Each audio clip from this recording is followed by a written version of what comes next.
Hello everyone. आज मैं explain करने वाली हूँ अलोंग फॉर राइड मूवी।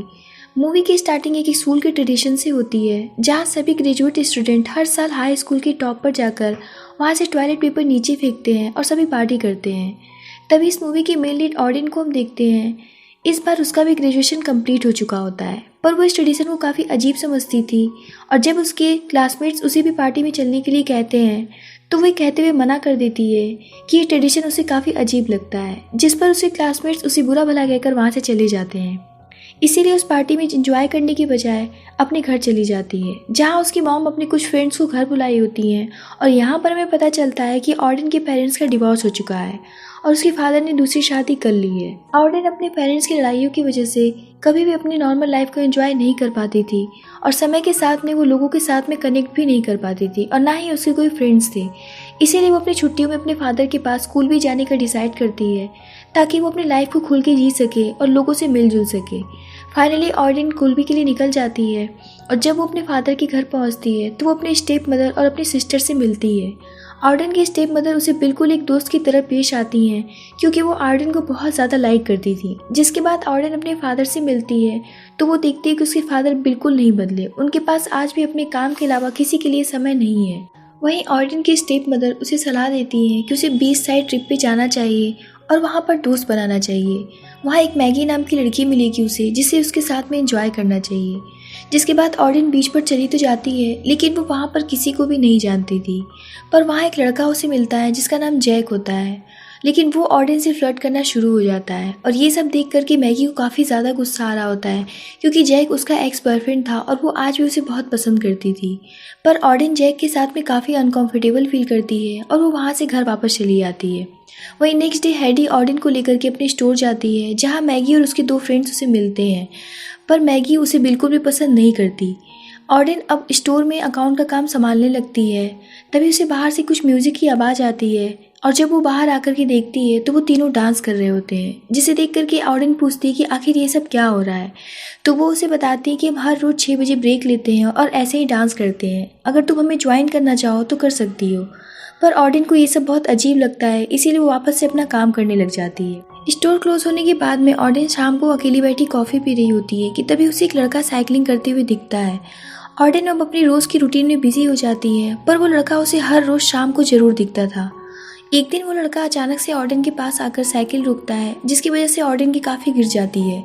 और वो उससे पूछता है कि तुम ऑर्डिन हो ना।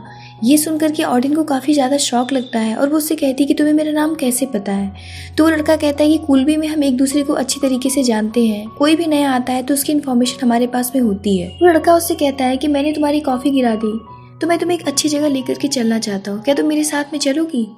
ऑर्डिन उसके साथ में चली जाती है, और वो उसे एक कपड़े धुलने वाली लॉन्ड्री में लेकर के चला जाता है। ऑर्डिन कहती है कि यही एक अच्छी जगह थी, लेकिन वो लड़का तभी उसे लॉन्ड्री के अंदर एक सीक्रेट पाई शॉप पर लेकर के जाता है, जिसे देख करके ऑर्डिन काफ़ी हैरान हो जाती है।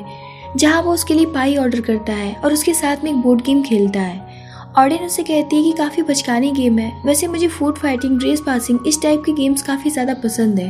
वो लड़का कहता है कि तुम ज़्यादा बाहर नहीं निकलती और ना ही दोस्त बनाती हो।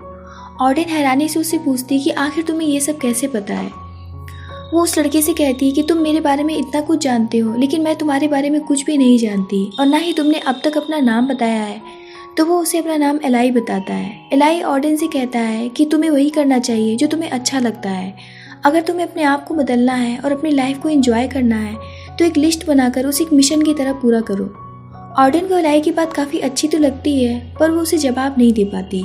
ऑर्डिन जब घर आती है तो वो देखती है कि हेडी अपनी बेटी को लेकर के इतनी रात तक उसे सुलाने की कोशिश कर रही होती है।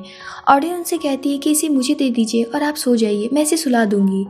क्योंकि ऑर्डिन काफ़ी ज़्यादा खुश थी, और वो अपनी छोटी सिस्टर से अपनी खुशी को जाहिर करती है, क्योंकि उसने आज से पहले इतना अच्छा टाइम कभी भी एक्सपेंड नहीं किया था। दूसरे दिन मैगी जब शॉप पर जाती है तो वो सबके लिए स्नैक्स लेकर के जाती है, और वो एलाई का नाम लेती है। तो ऑर्डिन ये बात सुनकर थोड़ी शॉक होती है, और वो मैगी से पूछती है क्या तुम एलाई को जानती हो। मैगी कहती है कि हाँ, पर तुम ये बात क्यों पूछ रही हो, क्या तुम उसे जानती हो। ऑर्डिन पहले तो थोड़ा हिचकिचाती है, फिर कहती है कि हाँ, मैं उससे मिल चुकी हूँ। उसी रात फिर से ऑर्डिन को एलाई मिलता है, और वो एक उसे लाइटिंग वाली प्लेस पर लेकर के जाता है। एलाई ऑर्डिन से पूछता है कि क्या वो कभी प्रॉम पार्टी पर गई है, क्योंकि हर कोई हाई स्कूल के बाद में इस पार्टी को एंजॉय करता है। पर ऑर्डिन कहती है कि मैं नहीं जा पाई थी, जिसके साथ में मुझे जाना था वो लड़का आया ही नहीं। वो मेरा लैब पार्टनर था। तब एलाई कहता है कि फिर तो तुम्हारा दिल टूट गया होगा। ऑर्डन कहती है कि हाँ बुरा लगा, लेकिन अपनी ड्रेस के लिए, क्योंकि मैंने उसे बहुत मन से लिया था और आज तक मैं उस ड्रेस को नहीं पहन पाई। एलाई कहता है कि फिर तो वो ड्रेस तुम्हें पहननी चाहिए, वो तुम्हारे मिशन के लिए एकदम परफेक्ट होगा। ऑर्डन कहती है कि मैं कोई भी मिशन नहीं करने वाली। वो एलाई से उसकी लाइफ के बारे में पूछती है, पर वो यहाँ पर ये बात कहकर टाल देता है कि उसकी लाइफ इतनी भी इंटरेस्टिंग नहीं है और ख़ास नहीं है जो कि वो बता सके। दूसरे दिन ऑर्डन की मॉम उससे मिलने के लिए आती हैं, पर उनका आना ऑर्डन को कुछ खास पसंद नहीं आता, क्योंकि वो उसे सलाह देती हैं कि वो अपनी छुट्टियों को बेकार के पार्टीज करके और घूम के बर्बाद ना करे। ये सुन के ऑर्डन को बिल्कुल भी अच्छा नहीं लगता, क्योंकि उसकी मॉम शुरू से बहुत स्ट्रिक्ट थी और इसीलिए वो अपनी लाइफ को कभी भी खुलकर नहीं जी पाई, और अब भी वो ऐसा ही सोचती थी। ऑर्डन उदास होकर एक बीच पर बैठी होती है कि तभी वहाँ पर मैगी आती है और वो उससे अपने बिहेवियर के लिए सॉरी कहती है और दोनों अच्छे दोस्त बन जाते हैं। अब यहाँ पर चारों मिलकर काफ़ी मस्ती करते हैं और एक पार्टी में जाते हैं, जहाँ ऑर्डन मैगी से एलाई के बारे में पूछती है तो मैगी उसे बताती है कि उसने ऐसी पार्टीज में आना छोड़ दिया और वो पूरे दिन अपने भैंस की शॉप पर ही होता है, और वो ऐसा इसलिए हो गया क्योंकि उसके सबसे अच्छे दोस्त एब्स की कार एक्सीडेंट में मौत हो गई थी और वो कार एलाई ड्राइव कर रहा था, इसीलिए वो अपने आप को एब्स की मौत का जिम्मेदार समझता है और वो हमेशा से इंटरनेशनल बाइक राइडिंग कॉम्पिटिशन में पार्टिसिपेट करना चाहता था, पर एब्स के जाने के बाद उसने अपने सपने तक को छोड़ दिया। ये सब सुनकर ऑर्डन को बहुत बुरा लगता है और वो दूसरे दिन ही एलाई से मिलने के लिए जाती है और वो एलाई से कहती है कि मैं अपना मिशन करने के लिए रेडी हूँ, मैं वो सब कुछ करना चाहती हूँ जो मैंने अपनी लाइफ में मिस कर दिया है। ऑर्डन ये सब एलाई के लिए करती है क्योंकि वो चाहती थी कि एलाई भी मूव ऑन करके अपनी लाइफ में आगे बढ़ सके।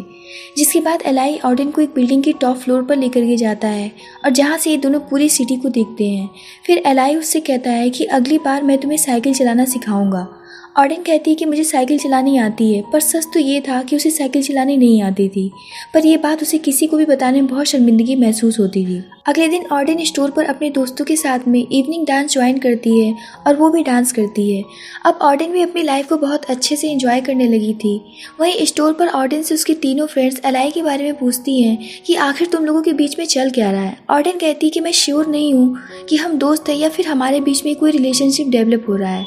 तभी मैगी कहती है कि हर साल यहाँ पर हॉट डॉग पार्टी होती है जो कि एलाई को बहुत पसंद थी, पर जब से एब्स की मौत हुई है वो इस पार्टी में आना छोड़ दिया है, शायद तुम्हारे इनवाइट करने पर वो आ जाए।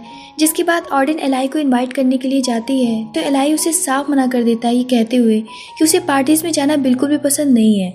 जिस पर ऑर्डन कहती है कि एब्स की मौत में तुम्हारा कोई भी कसूर नहीं है। ये सुनकर के तो एलाई को बहुत ही ज़्यादा गुस्सा आ जाता है और वो उसे वहाँ से जाने के लिए कह देता है। वहीं नेक्स्ट दिन में पार्टी शुरू हो जाती है कि तभी वहाँ पर एलाई आ जाता है और एलाई को इस तरीके से देखकर सभी शॉक्ड हो जाते हैं, क्योंकि वो काफ़ी टाइम के बाद में पार्टी में आया था। पर ऑर्डन उसे ऐसा फील नहीं होने देती कि वो काफ़ी टाइम के बाद में पार्टी में आ रहा है। वो उससे कहती है कि जो भी पार्टी में लेट आता है यहाँ पर उससे सज़ा के तौर पर उसके फेस पर खाना लगाया जाता है, और वो इतना कहते ही उसके फेस पर खाना लगा देती है, जिस पर एलाई भी उसके फेस पर खाना लगा देता है।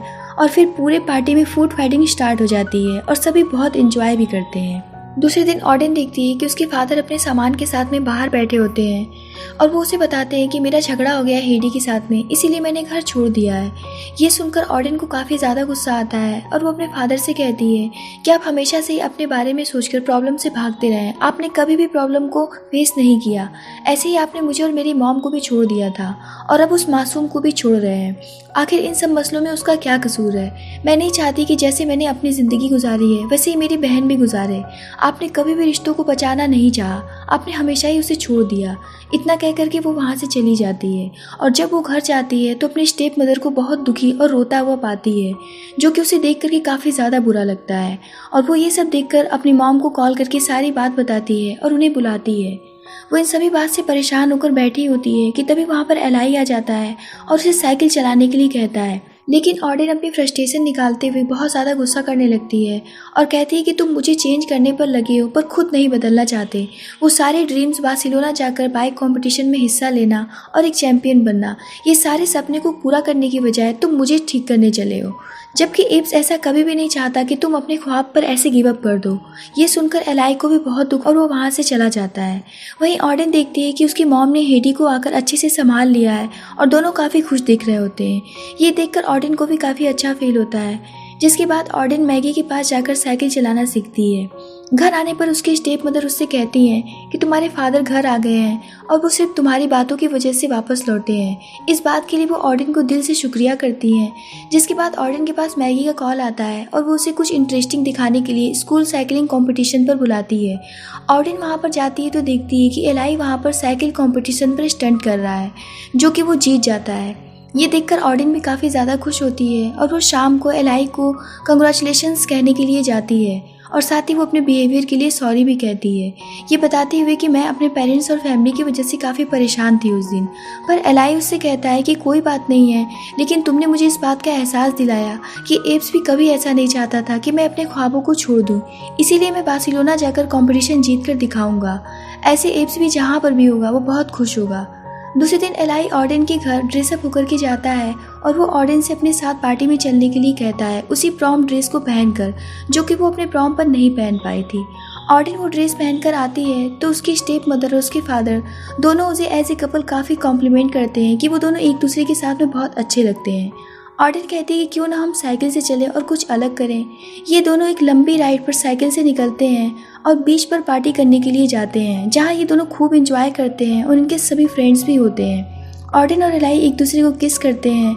यहाँ ऑडिन ने अपने आप को और एलाई को बिल्कुल चेंज कर दिया था और अपनी लाइफ में दोनों आगे बढ़ चुके थे। और अब एलाई भी बार्सिलोना के लिए निकल जाता है, पर दोनों एक दूसरे से हमेशा ही कनेक्ट होते हैं और हमेशा चैट किया करते हैं। ऑडिन भी मैगी के साथ में रूममेट बनकर रहने लगती है और अपनी लाइफ को खुलकर जीती है और हमेशा खुश रहती है। और इसी के साथ में इस मूवी की यहीं पर एंडिंग होती है। Thanks for watching.